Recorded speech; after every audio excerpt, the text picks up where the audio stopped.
I'm sitting inside this 2014 GLK 250, and it has a warning light showing up on the dash. Take a look. Auxiliary battery malfunction. And you're thinking, oh no, what should I do? If you have a GLK, you've got one of two choices. Either just take it into the dealer and have them fix it, or you're going to go get on Google and do some research to see if you can fix it yourself. And this is where the problem starts. You would not believe what you'll find on the internet when you go start Googling to fix the problem that you see here.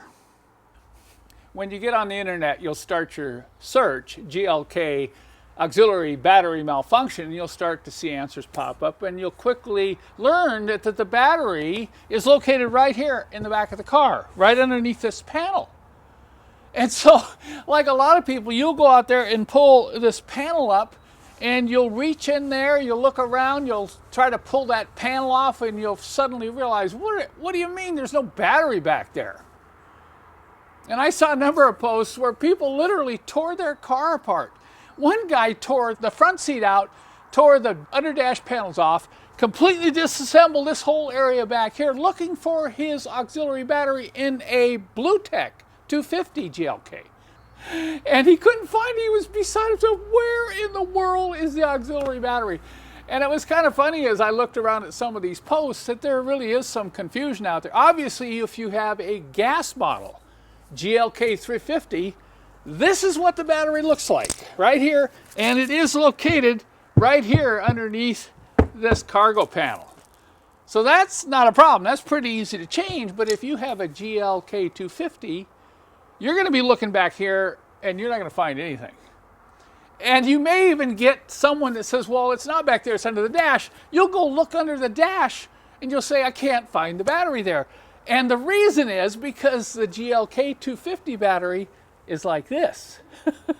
So if you're looking for, quote, a bigger auxiliary battery, you won't find it, because you'll be fooled to realize that the battery for the GLK 250 is only this big. And so it is with this car. Very difficult to find, very difficult to see. And I'm going to take you up front now, let you see how I got to it and actually replace the correct battery that you see here.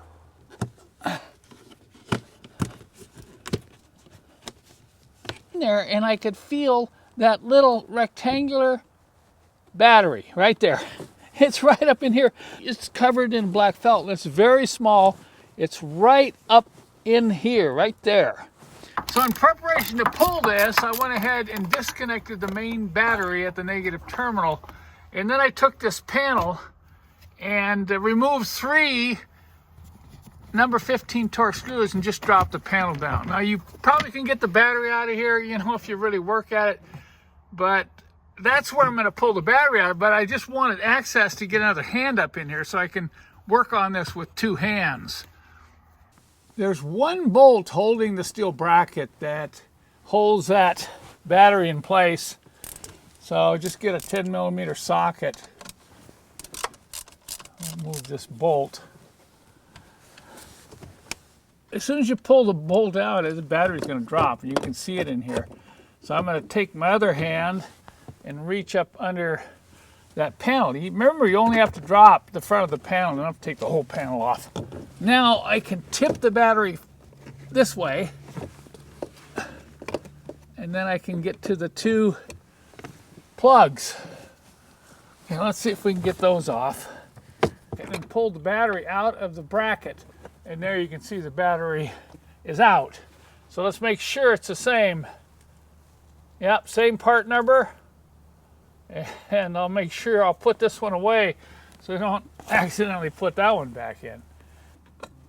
That insulation pad is a real pain. It keeps getting hung up on everything. But there's your bracket there. So I can put the battery in. See, that's why I need access to that other hand. So I'm going to go ahead and slide the battery back into the bracket. I'm going to fish around to get those 2 plugs and plug them in. Red and black are clearly marked. Now you can see I got the battery plugged into the bracket. Here's the hole for the bolt. And that's how the battery sits in there. I realize this is a real song and dance If you think this is a pain to put this in, you ought to try to film it. Okay, now I've got the two posts showing. Now the fun is get down in there and get those wiring terminals and plug them in. You can get the wires plugged back in with the battery sitting right in this position. I'm going to tip it up and rock it down into the hole there and reattach this bolt.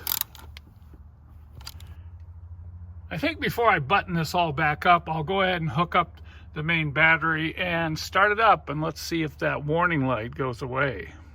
Check this out. I've started the engine and I've let it run here for about 30 seconds, crossing my fingers, waiting for that warning to come back on, but it has not. So after a quick test drive, I determined the problem is fixed. Now, if you have a GLK 350, you're going to have the bigger battery in the back, which is going to be a little bit easier to replace.